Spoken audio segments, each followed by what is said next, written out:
Faire la lumière sur cet objet qui nous éclaire depuis plus de 4 milliards d'années. D'où vient-il?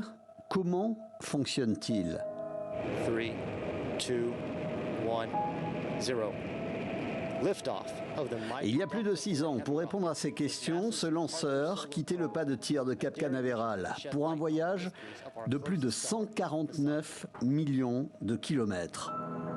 La première difficulté fut de profiter de l'attraction de Vénus, la gravité qui a propulsé la sonde Parker à la vitesse ahurissante d'environ 690 000 km/h, ce qui permettrait de rallier Washington à Tokyo en moins d'1 minute.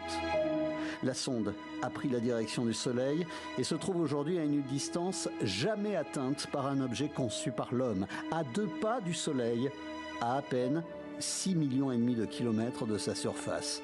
Et à cette distance, la sonde doit résister à des températures proches de 930 degrés Celsius.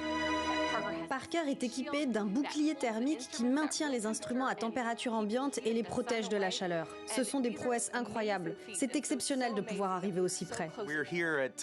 Nous sommes au moment du maximum solaire, c'est-à-dire la période où le Soleil est le plus dynamique et où il y a des explosions en permanence. Ces explosions sont à elles seules plus grandes que la planète Terre tout entière.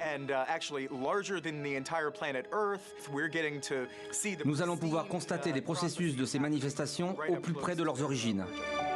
Ces tempêtes solaires ont un impact sur les communications terrestres, d'où l'intérêt d'en comprendre les mécanismes.